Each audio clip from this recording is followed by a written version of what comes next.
Assalamualaikum warahmatullahi wabarakatuh. Saya Muhammad Reza akan menjelaskan arti mawaris dalam agama Islam.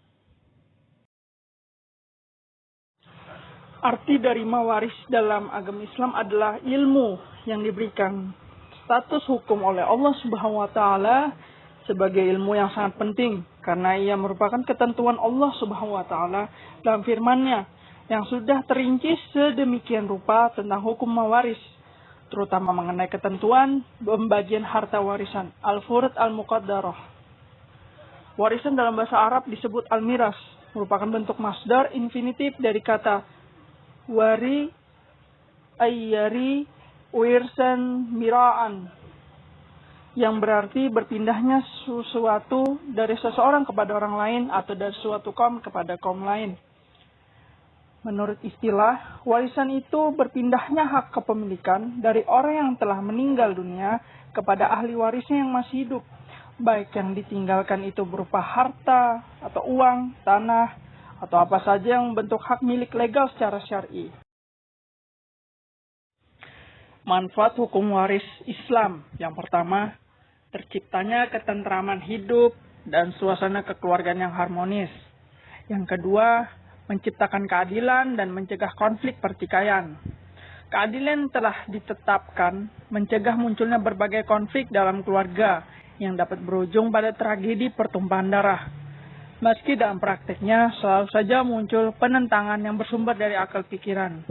Yang ketiga, peduli kepada orang lain sebagai cerminan pelaksanaan ketentuan waris dalam Islam. Dasar-dasar hukum mawaris. Dalam Islam, saling mewarisi di antara kaum muslimin hukumnya adalah wajib berdasarkan Al-Quran dan hadis Rasulullah SAW. Banyak ayat Al-Quran yang mengisyaratkan tentang ketentuan pembagian harta warisan ini. Di antaranya firman Allah Subhanahu wa taala dalam Quran surah An-Nisa ayat 7. A'udzubillahi minasyaitonirrajim. Bismillahirrahmanirrahim.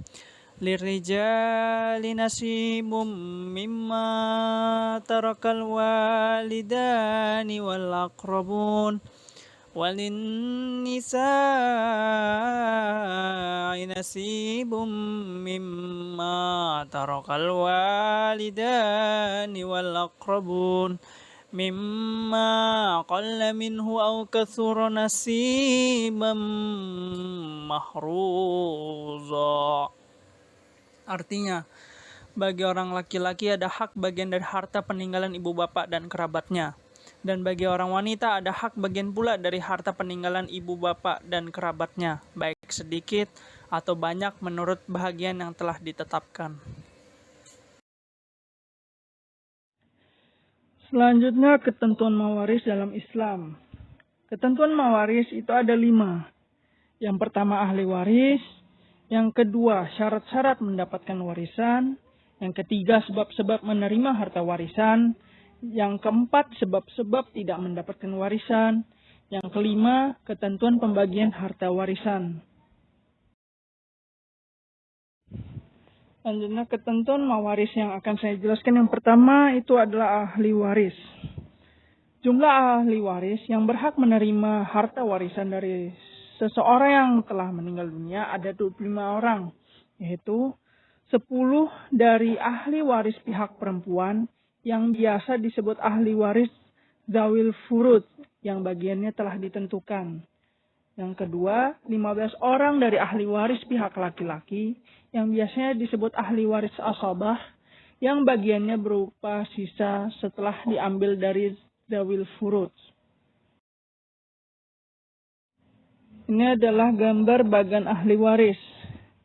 Dari kaum laki-laki itu terdiri dari suami, anak laki-laki dari anak laki-laki, ayah, kakek, saudara laki-laki sekandung, anak laki-laki dari saudara laki-laki sekandung, saudara laki-laki satu ayah, anak laki-laki dan saudara laki-laki seayah, saudara laki-laki seibu, paman kandung, anak laki-laki dari paman kandung, paman seayah, anak laki-laki dari paman seayah.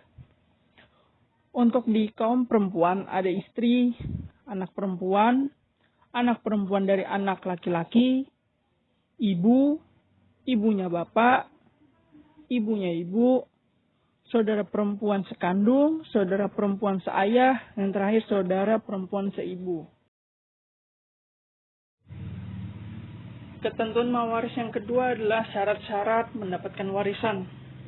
Yang pertama, tidak adanya salah satu penghalang dari penghalang-penghalang untuk mendapatkan warisan. Yang kedua, kematian orang yang diwarisi, walaupun kematian tersebut berdasarkan vonis pengadilan, misalnya hakim memutuskan bahwa orang yang hilang itu dianggap telah meninggal dunia. Yang ketiga, ahli waris hidup pada saat orang yang memberi warisan meninggal dunia. Jadi, jika seorang wanita mengandung bayi, kemudian salah seorang anaknya meninggal dunia, maka bayi tersebut berhak menerima warisan dari saudaranya yang meninggal itu, karena kehidupan janin telah terwujud pada saat kematian saudaranya terjadi. Ketentuan mewaris yang ketiga adalah sebab-sebab menerima harta warisan. Yang pertama ada nasab atau keturunan, yakni kerabat, yaitu ahli waris yang terdiri dari bapak dari orang yang diwarisi atau anak-anaknya, beserta jalur kesampingnya, saudara-saudara, beserta anak-anak mereka, serta paman-paman dari jalur bapak, beserta anak-anak mereka. Yang kedua, pernikahan, yaitu akad yang sah untuk menghalalkan berhubungan suami istri, walaupun suaminya belum menggauli serta belum berduaan dengannya. Allah Subhanahu wa taala berfirman dalam Quran surah An-Nisa ayat 12. Dan bagimu suami-suami seperdua dari harta yang ditinggalkan oleh istri-istrimu jika mereka tidak mempunyai anak. Yang ketiga ada wala, yaitu seseorang yang memerdekakan budak laki-laki atau budak wanita. Jika budak yang dimerdekakan meninggal dunia, sedangkan ia tidak meninggalkan ahli waris, maka hartanya diwarisi oleh yang memerdekakannya itu. Ketentuan mewaris yang keempat, sebab-sebab tidak mendapatkan warisan. Yang pertama, kekafiran. Kerabat yang muslim tidak dapat mewarisi kerabatnya yang kafir, dan orang yang kafir tidak dapat mewarisi kerabatnya yang muslim. Hadis dari Usamah bin Zaid yang berbunyi, Nabi SAW bersabda, orang muslim tidak mewarisi orang kafir, dan orang kafir tidak mewarisi orang muslim. Hadis riwayat Bukhari. Yang kedua, pembunuhan. Jika pembunuhan dilakukan dengan sengaja, maka pembunuh tersebut tidak bisa mewarisi yang dibunuhnya. Berdasarkan hadis Nabi SAW, pembunuh tidak berhak mendapatkan apapun dari harta peninggalan orang yang dibunuhnya. Hadis riwayat Ibnu Abdul Bar. Yang ketiga, perbudakan. Seorang budak tidak dapat mewarisi ataupun diwarisi, baik budak secara utuh ataupun sebagiannya. Misal, jika seorang majikan menggauli budaknya hingga melahirkan anak, maka ibu dari anak majikan tersebut tidak dapat diwarisi ataupun mewarisi. Berdasarkan sebuah hadis Rasulullah SAW yang artinya, ia seorang budak yang merdeka sebagiannya berhak mewarisi dan diwarisi sesuai dengan kemerdekaan yang dimilikinya. Yang keempat, perzinaan. Seorang anak yang terlahir dari hasil perzinaan tidak dapat diwarisi dan mewarisi bapaknya. Ia hanya dapat mewarisi dan diwarisi ibunya. Yang kelima ada lian. Anak suami istri yang melakukan lian tidak dapat mewarisi dan diwarisi bapak yang tidak mengakuinya sebagai anak. Hal ini dikiaskan dengan anak dari hasil perzinaan. Ketentuan mewaris yang kelima adalah ketentuan pembagian harta warisan. Pembagian harta warisan dari seseorang yang telah meninggal dunia merupakan hal yang terakhir dilakukan. Ada beberapa hal yang harus dilakukan sebelum harta warisan itu dibagikan. Selain pengurusan jenazah, wasiat, dan hutang si mayatlah yang harus dahulu ditunaikan atau diselesaikan. Dalam Al-Quran surah An-Nisa ayat 11 dijelaskan bahwa Allah Subhanahu wa taala mensyariatkan bagimu tentang pembagian pusaka untuk anak-anakmu, yaitu bagian seorang anak lelaki sama dengan 2 orang anak perempuan. Dan jika anak itu semuanya perempuan lebih dari 2, maka bagi mereka 2/3 dari harta yang ditinggalkan. Jika anak perempuan itu seorang saja, maka ia memperoleh separuh harta. Dan untuk 2 orang ibu bapak, bagi masing-masingnya 1/6 dari harta yang ditinggalkan. Jika yang meninggal itu mempunyai anak. Jika orang yang meninggal tidak mempunyai anak, dan ia diwarisi oleh ibu bapaknya saja, maka ibunya mendapat 1/3. Jika yang meninggal itu mempunyai beberapa saudara, maka ibunya mendapat 1/6.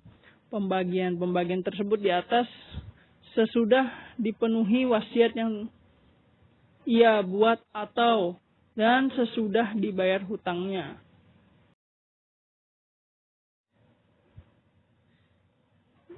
Ahli waris dalam pembagian harta warisan terbagi 2.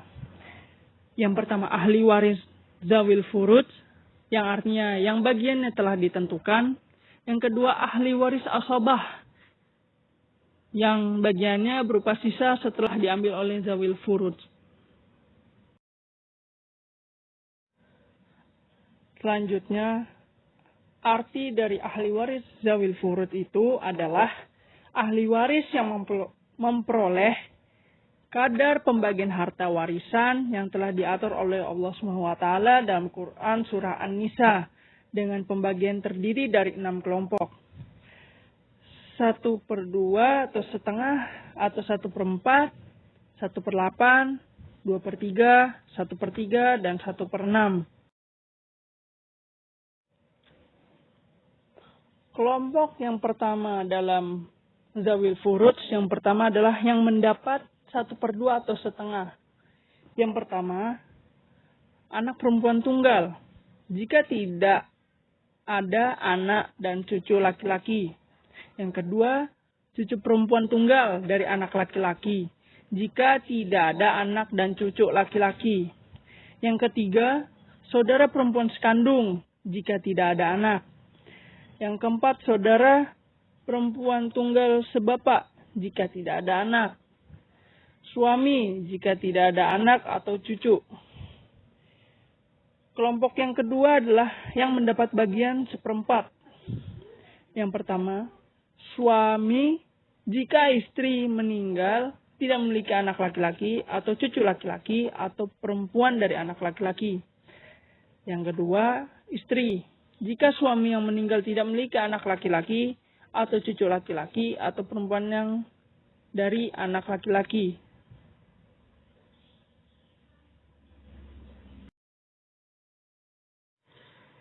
Kelompok zawil furud yang ketiga adalah yang mendapat bagian 1/8 atau 1/8.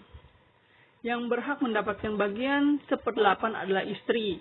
Jika suami memiliki anak atau cucu laki-laki atau perempuan dari anak laki-laki, jika suami memiliki istri lebih dari 1, maka 1/8 itu dibagi rata di antara semua istri.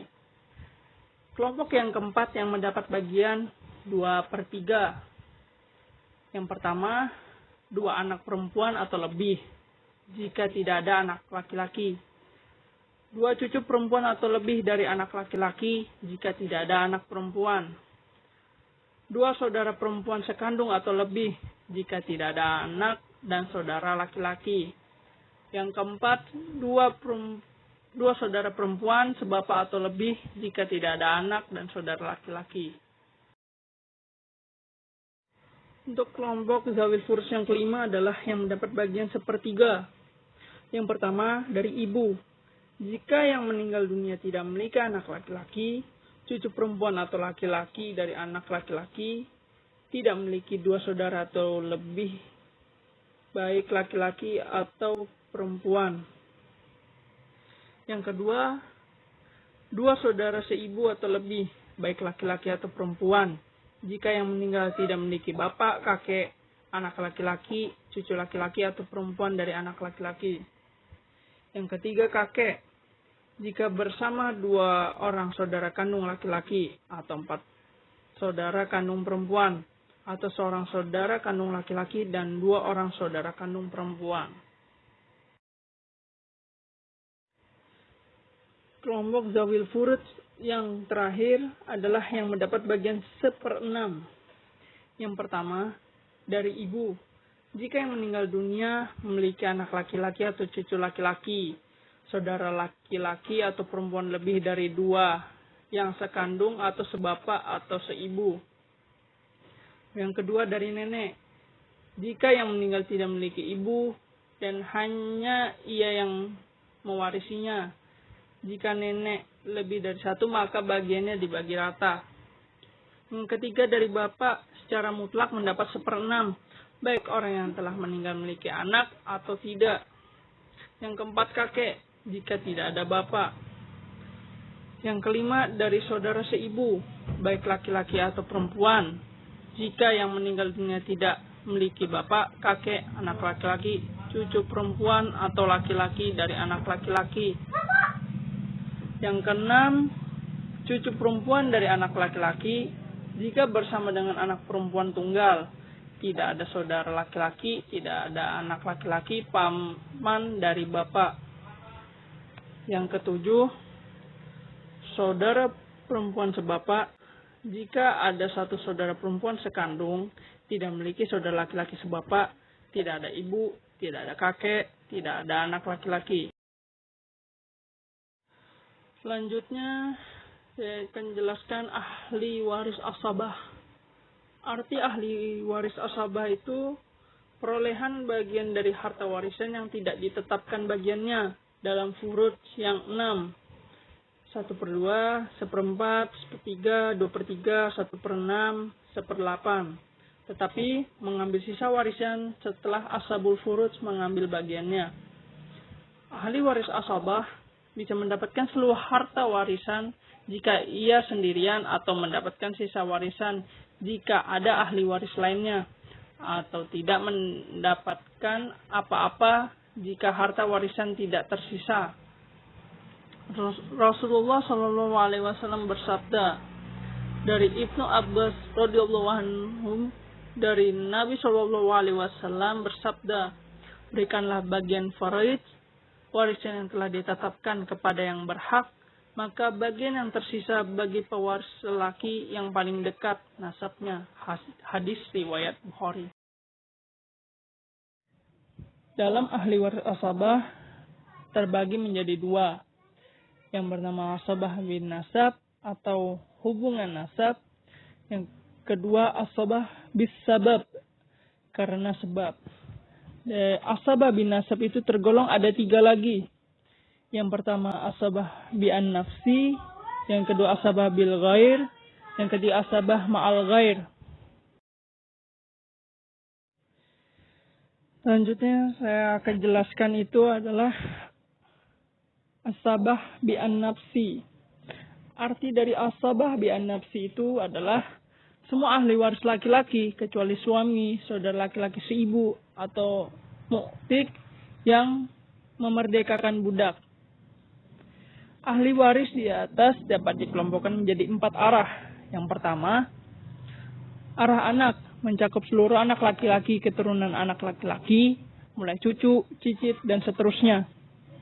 Yang kedua, arah bapak mencakup ayah, kakek, dan seterusnya dari pihak laki-laki, misalnya ayah dari bapak, ayah dari kakek, dan seterusnya. Yang ketiga, arah saudara laki-laki mencakup saudara kandung laki-laki, saudara laki-laki seayah termasuk keturunan mereka, namun hanya yang laki-laki. Adapun saudara laki-laki seibu tidak termasuk karena termasuk ashabul furud.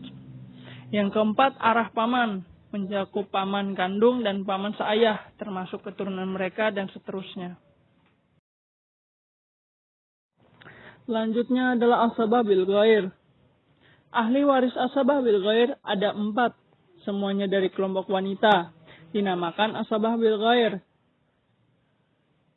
adalah karena hak asabah keempat wanita itu bukanlah karena kedekatan kekerabatan mereka dengan pewaris, tetapi karena adanya asabah lain atau asabah bin nafsih Adapun ahli waris asabah bil ghair, yaitu yang pertama, anak perempuan bisa menjadi asabah bila bersama dengan saudara laki-lakinya. Yang kedua, cucu perempuan keturunan anak laki-laki bisa menjadi asabah bila bersama dengan saudara laki-lakinya atau anak laki-laki pamannya. Cucu laki-laki dari anak laki-laki, baik yang sederajat dengannya atau bahkan lebih di bawahnya.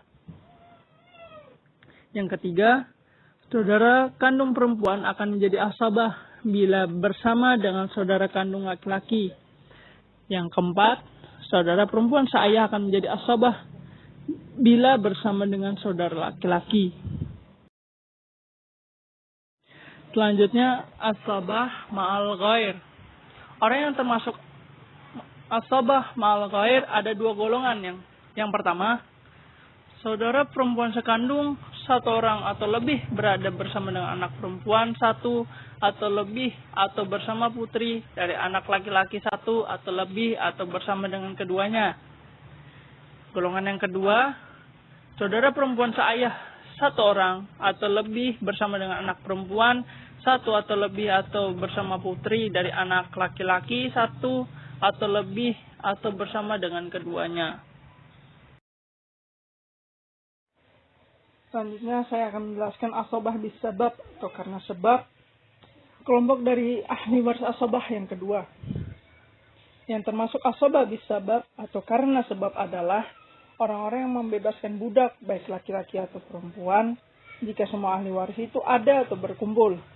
Maka ada 3 kondisi yang harus diperhatikan, seperti yang pertama, jika semua ahli waris laki-laki berkumpul, maka yang berhak mendapatkan warisan hanyalah 3 orang, yaitu ayah, anak laki-laki, dan suami. Dengan pembagian ayah 1/6, suami 1/4, dan sisanya adalah anak laki-laki atau asabah. Yang kedua, jika semua ahli waris perempuan berkumpul, maka yang berhak mendapatkan warisan adalah 5 orang, yaitu istri 1/8, ibu 1/6, anak perempuan 1/2, dan sisanya saudara perempuan sekandung sebagai asabah. Yang ketiga, jika terkumpul semua ahli waris laki-laki dan perempuan, maka yang berhak mendapatkan warisan adalah 5 orang, yaitu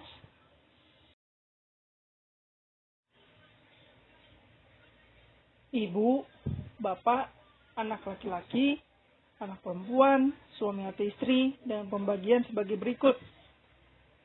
Jika pada ahli waris tersebut terdapat istri, maka bagian ayah 1/6, ibu 1/6, istri 1/8, dan sisanya anak laki-laki dan perempuan sebagai asabah, dengan ketentuan anak laki-laki 2 kali lipat anak perempuan.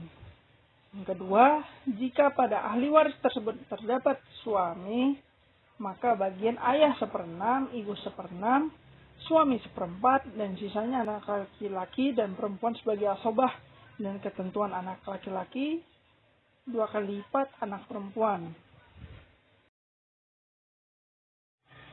Sekian presentasi tentang mawaris dari saya. Terima kasih. Assalamualaikum warahmatullahi wabarakatuh.